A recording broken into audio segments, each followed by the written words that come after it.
Javier Milei me mandaba fotos de Entiendo la casa donde se había mudado. Y me decía, pelado, no puedo ver tu editorial porque se me rompió el televisor. Hoy es el presidente de la nación. Estudiar, romperse el culo para que este país sea mejor.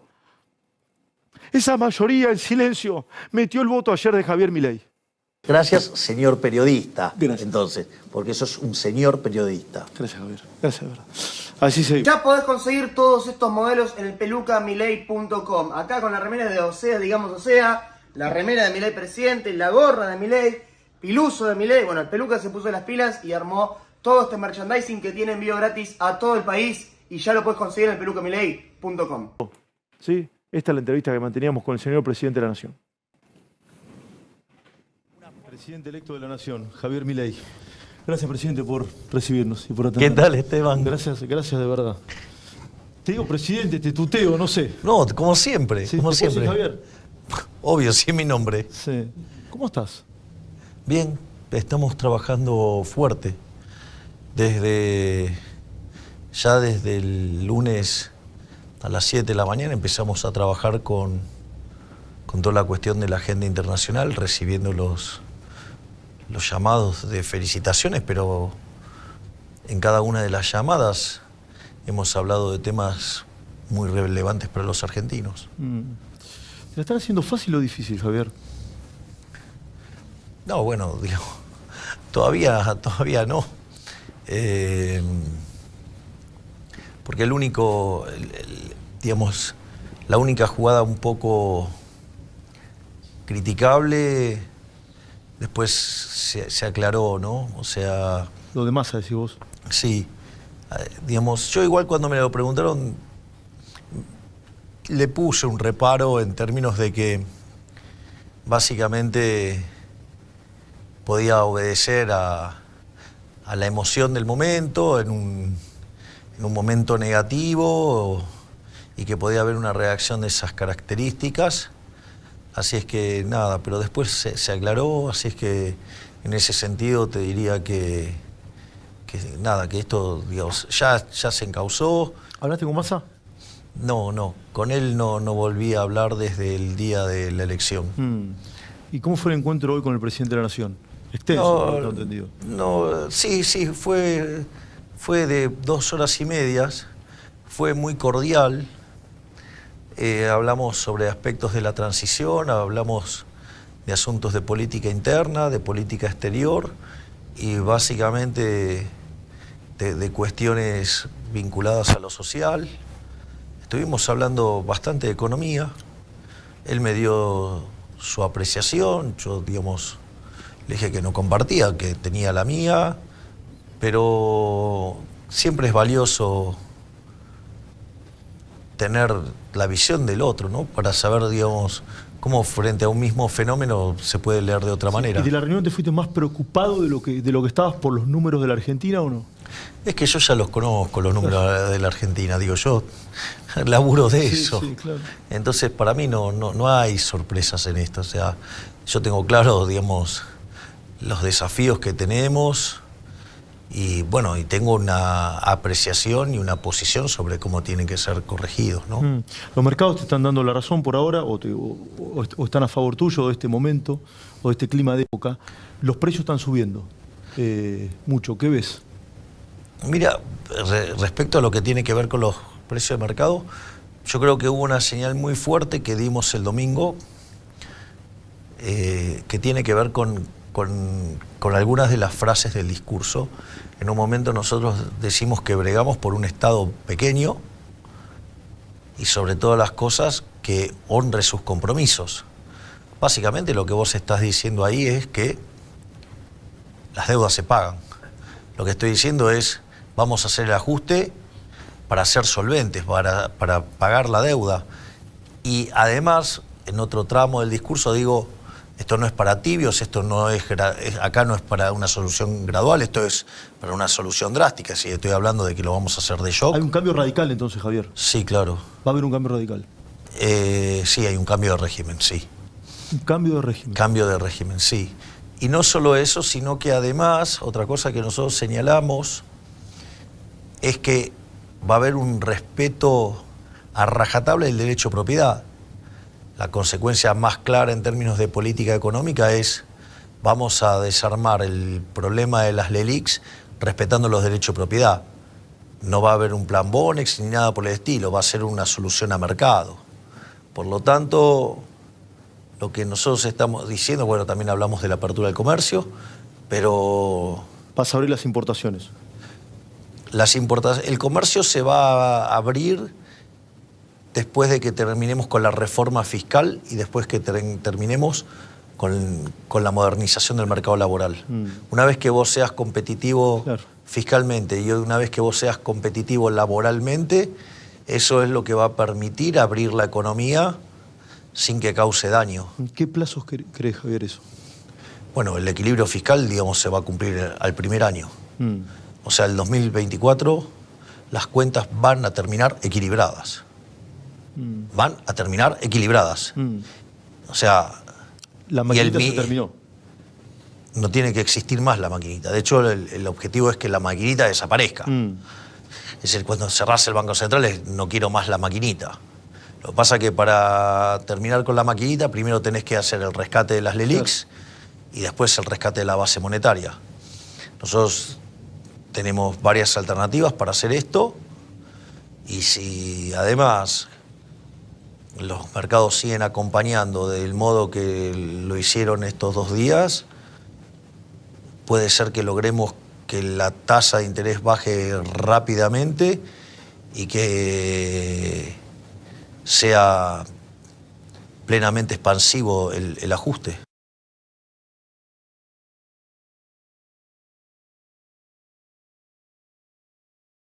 Esta alta inflación que vas a heredar, ¿cuánto tiempo crees que se va a mantener? Y bajar la inflación, en serio, cuando vos empezás un programa económico sólido y donde dejás de emitir, básicamente tarda entre 18 y 24 meses. 18 y 24 meses. Sí, decirle otra cosa es mentirle a la gente. La convertibilidad, cuando se impulsó, tardó 20 meses. Sí, arrancó en abril del 91 y para fines de, digamos, o sea, del 92, o sea, inicio del 93, teníamos una de las inflaciones más bajas del mundo. Pero en el medio pasaste 20 meses. Lo que pasa es que en esa transición, que esto hay que contárselo a la gente, hay un precio que sube más que todos. ¿Sabes cuál es? ¿De la moneda? El salario. Claro. Entonces pensá que cuando vos hiciste la convertibilidad, Alfonsín había dejado los salarios en $180. Y la convertibilidad los llevó a 1.800. Es decir, multiplicó por 10 los salarios. Bueno, hoy los salarios están en torno a los $300. Si fuéramos a los niveles de convertibilidad, estaríamos terminando el gobierno con una multiplicación de los salarios de 6 veces en dólares. Claro. Con lo cual, el impacto en términos de pobreza e indigencia sería una caída fenomenal. Ahora, en ese periodo, en esos 24 meses o menos, ¿sí? ¿Vas a hacer reformas estructurales tales como las privatizaciones? Sí, la idea es avanzar en las privatizaciones. ¿Incluso la de YPF, Javier? La de YPF va a tardar un poco más, o sea, básicamente creemos que va a tardar 2 años. Nosotros necesitamos tanto a ENARSA como YPF para hacer la transición energética. En esa transición, mientras que juegan un rol importante en el mercado, una de las cosas que vamos a hacer también es racionalizar dicha empresa. Y eso nos va a permitir ponerla en valor y venderla de una mejor manera. O sea, de hecho, el primer día subió 40%. Sí, claro.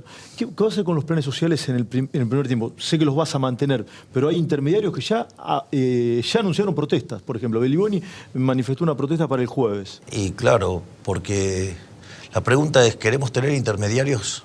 ¿Queremos los gerentes de la pobreza? ¿Queremos de esta gente que se abusa de los vulnerables? Entiendo que 14 millones de personas que te votaron, entiendo que no. 14 millones y medio, claro, dijeron que no. Igual, al margen de la cuestión electoral, la pregunta es moral. O sea, ¿nos parece bien que haya intermediarios que se quedan con parte de la plata de los pobres? Me parece que es una inmoralidad eso, y que además los obliguen a hacer tareas de militancia en contra de los que generan riqueza. Eso lo sacás en los primeros días de gobierno. El Ministerio de Capital Humano, una de las cosas que se está teniendo en cuenta es terminar con la intermediación. ¿Sabes que mucha gente me pregunta, preguntale al presidente Milei, me dice, ¿nos va a contar a los argentinos qué le dejaron? Sí, el 10 de diciembre yo voy a contarle de manera cruda la situación del país. Bueno, de hecho lo hago regularmente, sí, pero con lo cual no va a ser distinto a mi estilo. Pero es bueno que la gente tenga claro, porque aparte, fíjate, esto es bastante atípico. Soy digamos, una persona que ganó la elección presidencial diciendo que iba a ajustar. Sí. O sea, con lo cual estamos en algo nuevo, ¿no? O digamos, o de hecho de ser el primer presidente liberal libertario de la historia de la humanidad. Por lo tanto, yo creo que la gente valora la verdad. ¿Le tenés miedo a la oposición? Que siempre la oposición en el peronismo fue bastante complicado para el oficialismo. Yo creo que hay instancias en las cuales pueden colaborar. O sea, no, digamos, ex ante no tengo por qué pensar que quieren bloquear. Entiendo que hay algunos que quieran bloquear porque pierden privilegios. Lo entiendo, pero... Pero ves un espíritu democrático. Sí, digo, no veo, digamos, que tengan vocación de bloquear por bloquear en sí mismo. O sea, uno tiene que escuchar siempre los dos lados de la campana. Y a veces yo entiendo por qué, no lo comparto, pero entiendo por qué a veces hay determinadas reacciones. ¿Qué hablaste, y lo que se puede contar, con su santidad, con Francisco, que te llamó hace un ratito nada más? Entiendo que hablaron 8 minutos. Sí, fue una charla muy linda. Mira. Básicamente me felicitó. Te felicito. ¿Te llamó él? Sí, me felicitó, ponderó mi coraje y dentro de las cosas, bueno, entonces me dijo, bueno, para guiar los destinos del país, digo, que necesitaba coraje y sabiduría. Le dije, bueno, coraje lo tenía, lo segundo lo estaba trabajando. ¿Es la primera vez que hablas con...? Es la primera vez que hablo con él y después le conté de nuestro Ministerio de Capital Humano. Ah, mira. Y cómo nosotros lo teníamos diseñado y cómo lo teníamos pensado. Y después lo que hice fue invitarlo a la Argentina, señalarle que en caso de que él viniera será recibido con todos los honores propios de un jefe de Estado y que no solo eso, sino que además con el reconocimiento propio de ser el jefe espiritual de la mayor parte de los argentinos. Por lo tanto, me parece que eso es un tema no trivial y ojalá tengamos la suerte de que pueda venir y que sea un... No te confirmó si viene. No. Digo, ese hombre sí tiene la agenda complicada. No, sí, claro. Digo, ¿Y qué te dijo? Hola Javier, hola presidente, ¿cómo te dijo? Hola Javier. Hola Javier, te dijo. Sí, así que te diría que es fuerte hablar con el argentino, sí, claro, más importante de la historia, ¿no? Entonces, ¿es el argentino más importante de la historia? Sí. Y sí, es el jefe espiritual de los católicos, ¿no? Estamos hablando de 1.500 millones de seres humanos. Claro, claro. ¿Te llamaron muchos gobernadores, Javier, o no? No, gobernadores no me llamaron. Solo me llamó Jorge Macri. ¿Solo Jorge Macri? Sí. ¿Y los demás no te llamó ninguno? No. ¿Qué vas a hacer con los ATNs? Que son los aportes del Tesoro Nacional. Sí, están todos los ATN. O sea, yo digo, para mí la cuestión son las transferencias discrecionales. Claro. ¿La vas a cortar? Sí. ¿Vas a cortar las transferencias discrecionales a las provincias? Hay que poner las cuentas fiscales en orden. Tenemos un déficit fiscal de 15 puntos del PBI. 5 en el Tesoro, 10 en el Banco Central. Así como hay que agarrar y poner en caja al Banco Central, hay que poner en caja al sector público. Basta, se terminó el... Escúchame, Argentina de los últimos 123 años tuvo déficit en 113. Dale, no funcionó esa política, porque es el país más rico del mundo, somos 130, tenemos cerca de 50% de pobres y 10% de indigentes. ¿Vas a trabajar en Olivos, por lo que tengo entendido? Sí, sí. ¿Vas sí. a montar todas tus oficinas en Olivos? Todo en Olivos, sí, porque es una forma de ni siquiera perder tiempo viajando. Y eso me permite estar en un ambiente muy, muy confortable y trabajar. Yo soy un workaholic. O sea, Sí, lo sé. Entonces, nada, yo arranco a las 7 y termino a las 11, a las 12, o sea, y entonces eso me resulta mucho más cómodo. Por lo tanto, me parece que lo ideal es que trabaje directamente en Olivos y use circunstancialmente la Casa Rosada. Lo que pasa es que, la Casa Rosada es más como un museo, ¿no? Es más como un museo. Claro, y en cambio, digamos, es otro ambiente, el de la Quinta de Olivos. ¿Vos crees que va a ser más productivo el trabajo desde ahí? Y sí, obvio. Y sí, va a ser un gobierno austero. ¿A vos qué te parece? Sí, que sí. ¿Qué rol va a tener tu hermana, Javier? Bueno, digamos, mi hermana no va a tener un cargo explícito, pero tanto mi hermana como Santiago Caputo son los arquitectos de este logro, ¿no? Y la parte estructural de tu gobierno, seguramente también. Son dos personas que tienen un rol muy importante. Digamos, te diría que ellos, o sea, mi hermana, Santiago Caputo y Nicolás Pose son mis personas más próximas, más cercanas. Cuando asumas, ¿vas a convocar a sesiones extraordinarias? Sí. Sí, hay que hacer mucho trabajo. No nos podemos dar el lujo de estar mirando el cielo durante el verano, porque cuando caiga la demanda de dinero en marzo podríamos tener problemas. Y vas a enviar un paquete de medidas, me imagino, completo. Sí, obviamente, sí. Sí, ya el propio primer día efectivo de gobierno, porque es domingo el 10. El domingo es 10. O sea, el lunes 11, en el primer minuto entra todo el paquete de reformas. El lunes entra todo el paquete de reformas. Sí, exacto. ¿Cuál es la primera? La reforma del Estado. La reforma del Estado. Sí, de 22 a 8 ministerios. Exactamente, no solo eso. O sea, hay toda una cuestión de una agenda de regulación profunda. O sea, vamos a hacer un cambio importante. ¿Lo del Banco Central va ahí también, Javier, o no? Vamos a dejar algunas partes que van a hacer referencia al Banco Central. En ese paquete de medidas. ¿Alguna de estas cosas las conversaste con el presidente Macri o no? ¿Cómo? ¿Las conversaste alguna de estas cosas con Macri o no? Sí, la verdad que con el presidente Macri estamos teniendo muchas horas de diálogo y la verdad que es una experiencia reconfortante porque estoy aprendiendo mucho. O sea, está todo el tiempo transmitiéndome experiencias muy valiosas. Mira, y algunas de las experiencias que me transmitió, en el momento no sabía si las iba a usar o no, ¿no? Porque digo, pero a raíz de lo que pasó en tu programa, el día que pedí silencio, sí.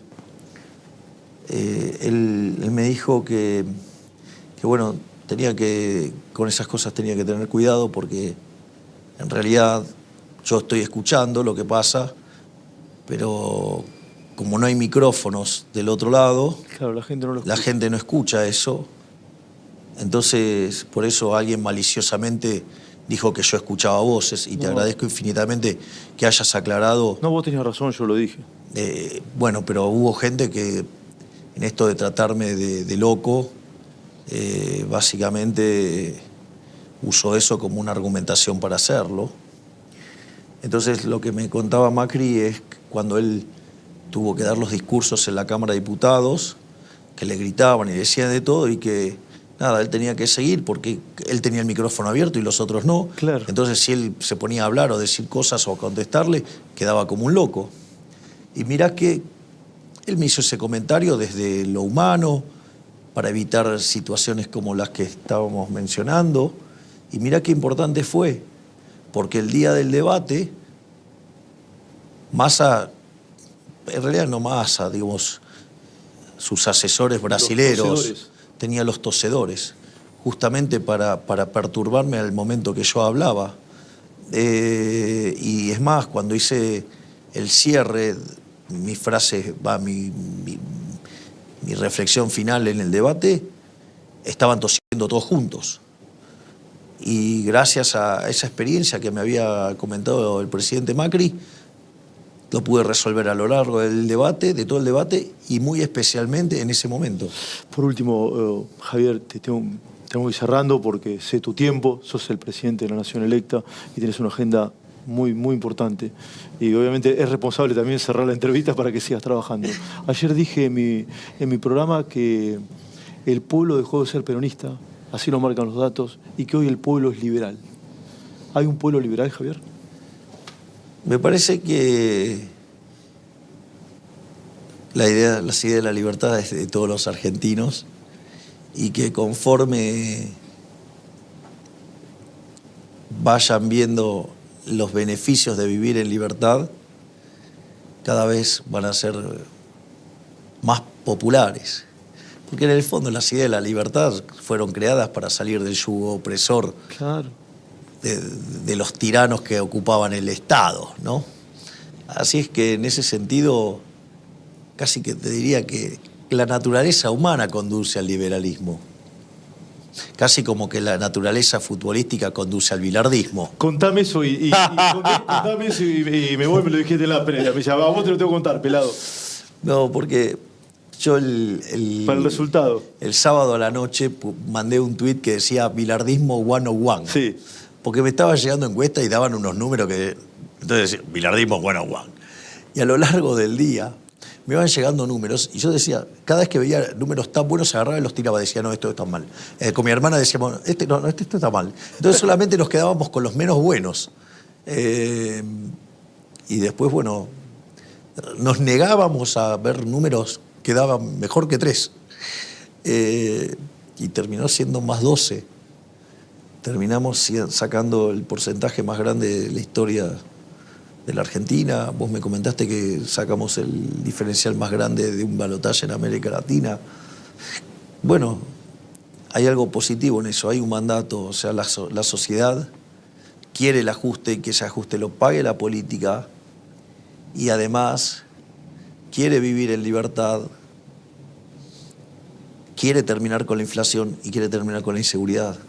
Entonces, yo imagino que el resto de la política entenderá que eso es un cambio de época y que si no lo hacemos, la gente no lo va a tomar a bien. Así que mejor que lo hagamos de la manera más ordenada posible, porque si hay resistencia a ese cambio, el cambio va a tomar lugar y de todas maneras, y algunas dinámicas de mercado a veces pueden ser un poco abruptas, por lo tanto hay que corregir las cosas donde está el desequilibrio.